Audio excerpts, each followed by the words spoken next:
Hi guys! So today I have for you my RYBSAT Wrap Up. Last week was a Read Your Bookshelf-a-thon read-a-thon, which is a mouthful by the way, thanks Miranda for that. And it was created by my lovely friend Books 101 Miranda. For this round, which is round 7, I actually got to help host on the Twitter account. I only got to host 2 sprints because I was doing an internship working 9 to 5 every day, so I didn't really get to host many Twitter sprints, but for those that I did get to, it was a lot of fun and I can't wait to maybe help out again in future rounds.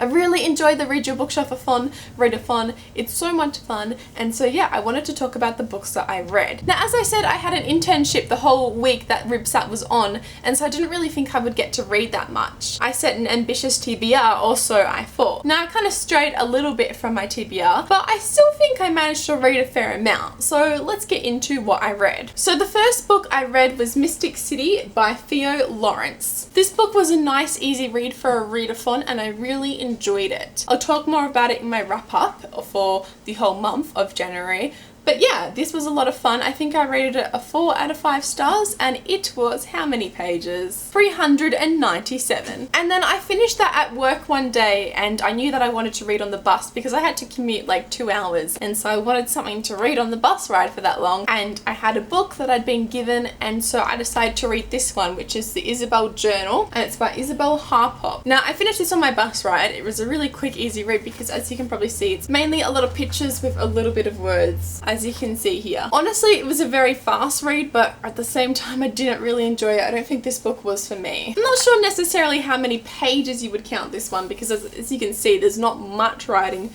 to it, but I'll count the full amount of pages because I'm a cheater like that. And the book doesn't have page numbers. I'll say 150 pages for this, but give and take that 150 pages because, as you can see here, there's not much writing on these pages. And then I actually picked up the first book that was actually on my RYBSAT TBR, and that was Tell 'em by Julia Kagawa. Don't you love mispronouncing authors' last names? Because I sure know that I do. This is a Dragon YA book. I've done a full book review on this one. I really enjoyed it, however it was a lot of fun. However, I can definitely see how a lot of people have many faults of it. But because it was a lot of fun, I managed to speed through this one in I think a day or 2. This book was 429 pages. Then I read These Shallow Graves by Jennifer Dolanley. This is a YA historical crime novel. Again, I'll talk more about it in my wrap-up, and I have also done a book review on this one, so that'll be coming out shortly. But again, I really enjoyed it. There was a little bit more depth to it, but at the same time, because I really enjoyed it, I was managed to really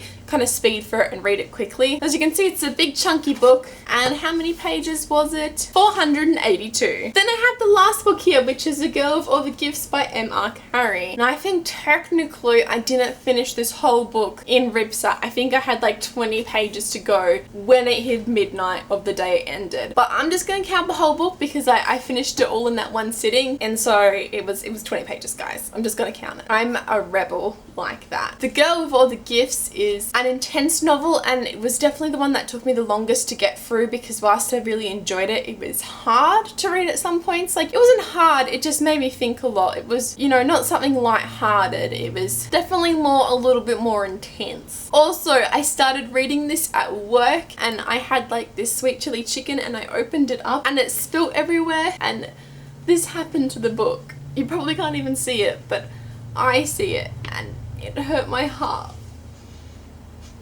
It smells vaguely of sweet chili though, so there's that. Anyway, this book was 460 pages. Alright, we're getting the partner's help to figure out how many pages we read because I don't have a calculator near me, and I can't figure out how many pages this all is because that means I have to do maths, and maths and me don't really get along well. Alright, so my partner couldn't help me out there in the end because his calculator wasn't working. So I've done this maths.